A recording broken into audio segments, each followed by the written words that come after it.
नमस्कार विद्यार्थी मित्रांनो, स्वागत आहे आपल्या यूट्यूब चॅनलचं नाव आहे मोहित मोटिवेटेड एक्झाम चॅनल। आज आपण बघणार आहोत अभिजात अभिसंधान सिद्धांत म्हणजेच क्लासिकल कंडिशनल थिअरी। याचं उपशीर्षक आहे एवलन यांची अध्ययनोपत्ती। सादर करता आहे मोहित मोटिवेटेड एक्झाम चॅनल। दिनांक 1 जून 2026। नमस्कार मित्रांनो, आज मी आपल्यासमोर मानसशास्त्रात एक अत्यंत महत्त्वाचा आणि रंजक सिद्धांत मांडणार आहे, ज्याचे नाव आहे अभिजात अभिसंधान सिद्धांत। हा सिद्धांत रशियन शास्त्रज्ञ एवलन पॅव्लोव यांनी मांडला असून आपल्या सवयी कशा बनतात आणि आपण कसे शिकतो यावर तो आधारित आहे। तर याचे प्रणेत्याचा परिचय आहे। अबाउट एल्वान पोट्राविच पॅव्लोव। व्यवसाय आहे त्यांचा रशियन शरीरशास्त्रज्ञ फिजिओलॉजिस्ट। विशेष बहुमानाने 1904 मध्ये पचन संस्थेतील डायजेस्टिव्ह सिस्टम संशोधनासाठी नोबेल पुरस्कार। योगदाने वर्तनाचा पाया रचला। त्यानंतर मूळ सिद्धांताचा अर्थ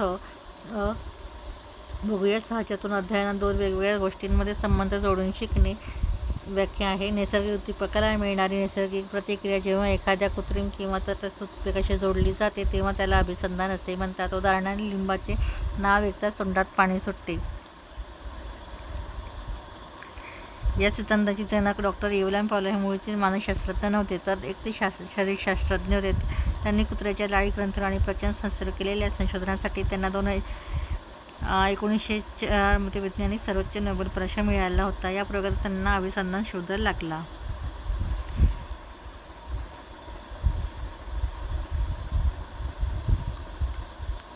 हा सिद्धांत समजून घेण्यासाठी आपण एक सोपे उदाहरण घेऊ। जेव्हा आपण निंबू पाहतो तेव्हा तोंडात पाणी येते, नैसर्गिक आहे। पण जेव्हा आपण फक्त निंबू हा शब्द ऐकतो किंवा वाचतो तरीही तोंडात पाणी येते। म्हणजे काय, तर मूळ वस्तू नसतानाही केवळ त्याच्याशी संबंधित शब्दाची तीच प्रक्रिया उमटते। यालाच मानसशास्त्रात अभिसंधान म्हणतात।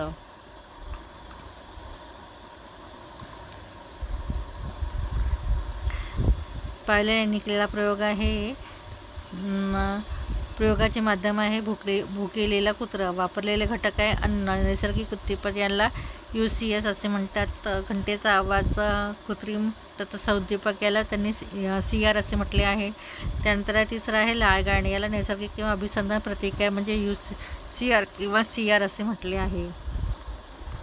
पॅव्लोव यांनी हा प्रयोग भुकेलेल्या कुत्र्यावर केला। त्यांनी कुत्र्याला एक प्रयोगशाळेत विशिष्ट उपकरणामध्ये बांधून ठेवले, जेणेकरून त्याच्या तोंडातून निघणाऱ्या लाळेचे अचूक मोजमाप करता येईल। प्रयोगात प्रामुख्याने अन्न आणि घंटेचा आवाज या दोन गोष्टींचा वापर करण्यात आला।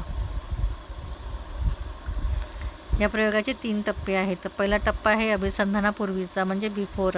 अन्न, लैंगिक उद्दीपक राईट ब्रो, लाळ सुटणे, नैसर्गिक प्रतिक्रिया घंटी तटस्थ उद्दीपक म्हणजे लाळ सुटत नाही। त्यानंतर दुसरा आहे अभिसंधान प्रक्रिया म्हणजे ड्युरिंग, चालू असणारी।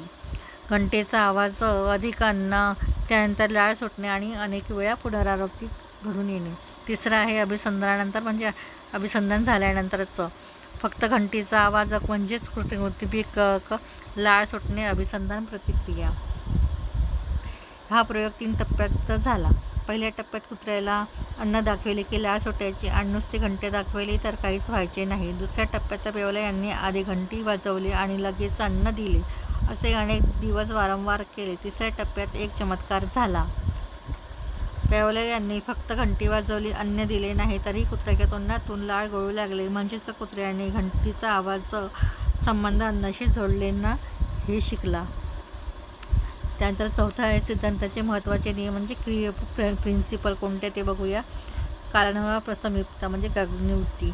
घंटी आणि अन्न देण्यामध्ये वेळेचे अंतर खूपच कमी असावे, म्हणजेच काही सेकंदाचे। प्रबलीकरण म्हणजे रेन्फोर्समेंट। कृत्रिम उद्दीपकानंतर नैसर्गिक उद्दीपक अन्न देणे आवश्यक आहे। त्यानंतर सामान्यीकरण म्हणजे जनरलायझेशन। मूळ घंटीसारख्या दुसऱ्या आवाजालाही तीच प्रतिक्रिया देणे। आणि नंतर आहे चौथा महत्त्वाचा नियम आहे भेदबोधन म्हणजे डिस्क्रिमिनेशन। दोन वेगवेगळ्या आवाजांमधील फरक ओळखणे। विलोमन एक्सटेन्शन, अन्न न देता फक्त घंटी वाजवत राहिल्यास लाळ सुटणे बंद होते। या सिद्धांताचे काही महत्त्वाचे नियम आहेत, जसे की घंटी वाजवणे आणि अन्न देणे यात जास्त वेळ नसावा, यालाच कालानुक्रम समीपता म्हणतात. जर आपण सारखी घंटी वाजवली आणि अन्न दिलेच नाही तर कुत्रा लाळ गाळणे बंद करेल, यालाच विलोपन असे म्हणतात. तसेच कुत्रा फक्त विशिष्ट घंटेच्या आवाजालाच प्रतिक्रिया द्यायला शिकतो, यालाच भेदबोधन असे म्हणतात.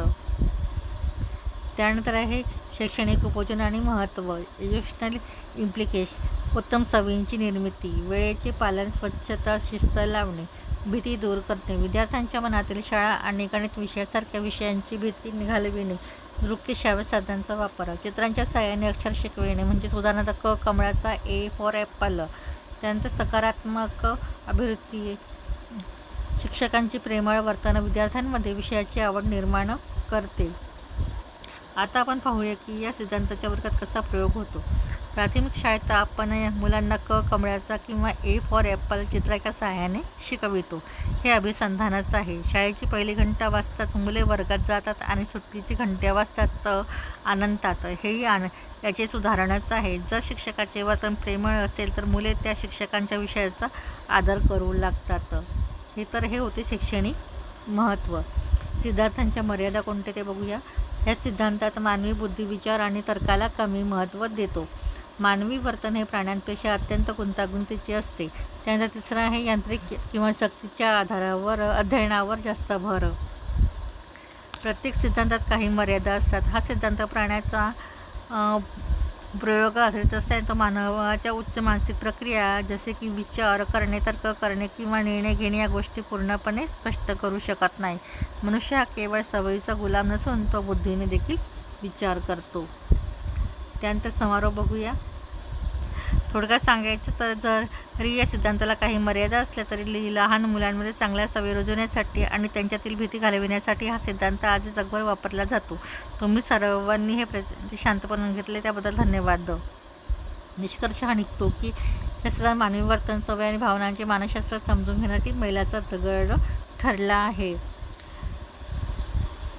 तर तुम्हाला या अभिजात अभिसंधानाबद्दल काही प्रश्न विचारायचे असतील तर तुम्ही ते कमेंट बॉक्समध्ये विचारू शकता. तुम्हाला व्हिडिओ कसा वाटला ते कमेंट बॉक्समध्ये कळवा. व्हिडिओ आवडल्यास व्हिडिओला लाईक करा, कमेंट्स करा, जास्तीत जास्त व्हिडिओ शेअर करा आणि चॅनलला सबस्क्राईब करायला विसरू नका.